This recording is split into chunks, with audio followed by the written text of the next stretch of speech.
From the Oklahoman newsroom, it's time for Thunder Thursday. I'm Jenni Carlson here with part of our Thunder coverage team, columnist Barry Tramel, Thunder beat writer Brett Dawson. Guys, a little bit to talk about, some news, even though the Thunder's obviously well into the offseason. But Brett, the NBA is rolling out its honors teams. They won't announce those individual awards until an award ceremony later this summer. But all defense was one of the teams that was rolled out earlier this week. Thunder did not have a guy on the first team. That was something they were hoping for, but didn't happen. Paul George didn't make it. Yeah, Paul George didn't make either team. And that's a little bit, I think, a little bit surprising. Of all the guys who didn't make the team, only Chris Paul had more votes than he did, so he was basically the second guy left off of either team. He had 22 first-team votes. Full disclosure, one of those was mine. I was a voter. But I think somewhat disappointing for the Thunder. Seemed disappointing for some of his teammates. Patterson on Instagram posted something expressing that he was upset about it. It was a tough year on all defense. There were a lot of guys who, Kevin Durant didn't make it, and there were a lot of people who thought that he should be on one of those teams. I left Draymond Green off of my ballot, who's a great defender, but didn't have his best year defensively. You're always going to leave some guys off who are probably deserving. Paul George, yeah, I think he's a top 10 defender in the league. But these things happen. It's tough to get everybody on who belongs on. Andre Roberson got some votes despite how short a season he had. And then the weirdest maybe Thunder vote of the whole thing, Russell Westbrook got a first team all defense vote. Yeah, 4 guys that made ballots, but first team, our old buddy Victor Oladipo. Yeah. First team, along with Rudy Gobert, who the Thunder got a big dose of in the playoffs. Anthony Davis, Drew Holiday, Robert Covington from Philadelphia there at the end. That's the first team. Barry, any surprises? Were you at all surprised that maybe you didn't see more, that Paul George didn't make one of the first 2 teams, or Steven Adams? I mean, big men, it's hard to be first or second team with the defensive big men in this league. Surprises for you? Oh, not really. I mean, Paul George is in the top 12 in the NBA in defense, according to the voters. That's still really elite. That's still really good. If he made third team All-NBA, everybody would be excited. I still think, I don't think he was shorted. I don't think he was snubbed. Thunder did not have a great year. When you don't have a great year, it's hard for the honors to come your way. So, and some of the votes were siphoned off. Some of the people who voted for Andre Roberson might shift some of those votes over to Paul George. George is probably on second team. You're not getting 2 guys on these teams when you only win 48 games. So I don't think so. I mean, Paul George had an excellent year defensively, and he was recognized as one of the top 12 defensive players in the league. Actually, counterpoint. The New Orleans Pelicans won 48 games and had 2 guys on the first team. Yeah, no, that's a good point. Now, one of them is automatic. Right. So. And the other one is Drew Holiday, who the first round of the playoffs bore out that he was a first team all defensive player. Right, no question he was deserving. Guys, I wonder, as it relates to Andre Roberson, we have no way to rewind if he doesn't get hurt. What does this look like?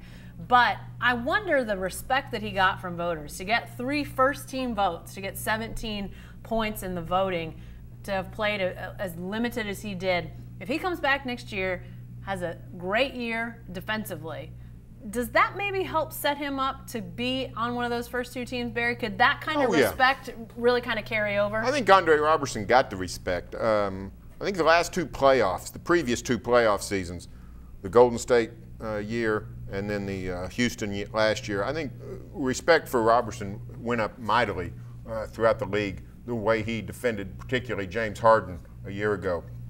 And then this year, the Thunder's defense was excellent when Andre was healthy. So I think his stock was really rising. By the end of the year, remember this, I don't know if you guys remember, it was April or May of a year ago, back before the free agency hit, but remember the ESPN did a poll or a debate, is Andre Roberson worth $15 million a year? Yeah. Well, the answer is no. Nobody really pretended he was, but ESPN is actually trotting it out there. Maybe this guy's worth $15 million a year. So his stock was really going up anyway. It'll continue to go up as long as he comes back healthy. I wonder, though, Brett, when you talk about guys and their stock on this and the defensive discussion as it relates to the Thunder, around here we know Steven Adams to be a really good defensive big man. But when you see the guys that are on those first 2 teams, I don't think anybody disputes that they belong there above Steven Adams, and yet they're either the same age or younger than him. Is he going to be fighting an uphill battle to ever make first or second all defensive team in the NBA? Yeah, for sure. I mean, look at the guys. Rudy Gobert missed a ton of games and is probably going to be the defensive player of the year in the league. If it's not him, it'll be Anthony Davis. Both those guys made first team. And Davis is a guy who everybody kind of debates. Is he a center? Is he a power forward? But you're allowed some flexibility on these votes. Everybody was always going to put Gobert and Davis on the first team. And so that eliminates Adams from the center spot. And obviously that's the only position where you can vote for him. Second team, Joel Embiid is also terrific. I mean, there's a case to be made there. And as Adams, this is the unfortunate reality of the NBA. As Adams gets better offensively, that'll help his cause in that regard. Andre Roberson is one of the few guys who really has built that respect without his offensive game growing. I think Roberson was going to be Defensive Player of the Year if he had played a full season because Gobert missed so many games. If you had that kind of tiebreaker eliminated, I think Roberson was the guy. But usually it does take being kind of it helps to be a star player. It helps to be a guy who plays on both ends because the offensive end is where you get most attention. We were talking earlier, I think, Brett, you mentioned it off the top, that Patrick Patterson had a response to Paul George not making this via Instagram. Leaks over to our next topic, which is also Instagram related. In the offseason, we don't get to talk to these guys, but they get to talk to us through social media. And Carmelo Anthony had something to say on Instagram earlier this week, didn't he, Brett? He did. So there was a post, and I don't even remember what the basketball-related account was that made the post, basically saying, who would have thought in the year 2018 Kyle Korver would be a better player than Carmelo Anthony? And Carmelo, who takes some slings and arrows online, posted on his account. We assume it was Carmelo. It was definitely Carmelo's account. 2 comments. The first was, I had to comment on this one, which was kind of an indicator that maybe this was a last straw for Carmelo. And the follow-up comment was FOH, which stands for out of here, and another word, which is kind of a Carmelo catchphrase. Not happy with the idea that Kyle Korver is a better player than he is. Well, I guess that could be debated, Barry. But, I mean, as far as fitting in with the team and making the team go, there's no debate. Kyle Korver's still making a ton of shots for his team right now. He is. He's playing deeper. Now, let me say, I come in defense of Carmelo Anthony a little bit. Oh, boy. The demise of his career and his playing ability has actually been overstated. I mean, he was a helpful player to the Thunder this year. He wasn't out there dragging the team down in terms of get rid of him and everything would be better. Now, did he play too many minutes? Yes. Should Jerami Grant have played more minutes? Yes. But Carmelo Anthony was not an anchor on this team. He helped them in a lot of ways. Now, in the Utah series, he did not play well. It's not the first guy to have a bad series. But I can sort of see where Carmelo's coming from. When everybody was healthy, when they had Andre Roberson and they had the team, Carmelo Anthony was a very valuable guy, and that first unit was fantastic. So this all goes back to the 03 draft. Kyle Korver was part of that historic 2003 draft. That's why this was thrown out. That's the draft with D. Wade and LeBron and Carmelo and that whole crowd. One of the best drafts in NBA history. Here we are. LeBron's still going strong. Kyle Korver still helping the Cavaliers. Carmelo Anthony ends the season on a dead note. Everybody says, he needs to go. Carmelo's still got some value. The key for the Thunder is figure out a way to use him properly and in the right situations. I think that doesn't it come around to that, Brett, a lot, because I mean, Kyle Korver, I don't think he probably does, if you go down a checklist, I'm not sure you can say he's better on more things than what Carmelo would be on those individual, but they need him to hit shots, and lots of times he hits shots. He's got kind of a singular focus there for the Cavs, whereas Carmelo maybe was asked to do a little bit more, and then the shot making maybe wasn't up to the level that a lot of people were hoping. Well, I don't know that Carmelo was asked to do a lot more than make shots. He chose to try to do more sometimes. But what the Thunder really wants him to be, and would want him to be if he comes back, is more of that kind of player, a catch-and-shoot player. And he did not catch and shoot well. That's the biggest issue here.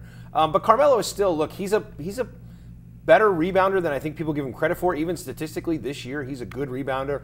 He's a fine team defender, which is what Kyle Korver is. Korver's actual one-on-one defense has been pretty good in these playoffs. Korver's been the third best player in a lot of games for the Cavaliers. The trick is that the Cavs don't really want him to be. They'd rather have somebody else be their third best player after LeBron James, Kevin Love. Carmelo was the Thunder's fourth best player, and that's about what you want out of Carmelo at this stage of his career. All right, guys. Lastly, our Thunder a Day series continues to roll along. We've got wrapping up here in the next few days, Brett. But before we get to the end, One of the more interesting stories, and because it's one of the more interesting question marks, related to Jerami Grant. You know, every year you come around to this time of year with guys that are coming to the end of contracts, coming up on different levels of free agency, and Jerami Grant obviously at that point. What's your sense of where this is all heading for Jerami Grant as it relates to the Thunder? Well, it's a great mystery, and that'll be, you know, spoiler, that'll be in your Friday Oklahoman, the mystery of this Jerami Grant situation. It's a tough call. There's two things that could happen with Jerami Grant. He could either be pretty easy for the Thunder to sign, or he could be really hard for the Thunder to sign. And I promise you what the Thunder wants is for him to be hard to sign, because that means Paul George is coming back, and that's what's going to complicate the Jerami Grant math. Look, there's a limit to what you can pay Jerami Grant. He started like 5 games here, and those were not necessarily games they really wanted him to start. If the way their team is constructed right now, and even if Paul George is gone, but if Paul George is here, you look at the lineup they're going to put out on the court, depending on what happens with Carmelo Anthony. Let's assume Carmelo Anthony's not here, and that would open a starting spot. Well, you'd have Russell Westbrook, Andre Roberson, and Steven Adams on the floor, and unless Steven Adams changes a whole lot in the summer, that's not a great three-point shooting lineup. And so Jerami Grant is probably not a guy you want starting in that spot. You probably would start Patrick Patterson there, continue to have Jerami Grant off the bench. Well, that raises this question. What's a bench player, a really good bench player like Jerami Grant, worth to you? And not just in salary, but in salary and taxes. That's going to be an issue. If they sign him for $8 or $9 million, that could cost them $45 million in salary and tax. So the Thunder's always been pretty fiscally responsible. I think they want Jerami Grant back. I think Jerami Grant wants to be here. But that might not be feasible. If you look at last year's team, they had Taj Gibson as a free agent. That's a guy, Sam Presti's been very open about having coveted for a long time. They liked Taj Gibson. They would have liked to pay him to keep him, and that would have cost them about $14 million.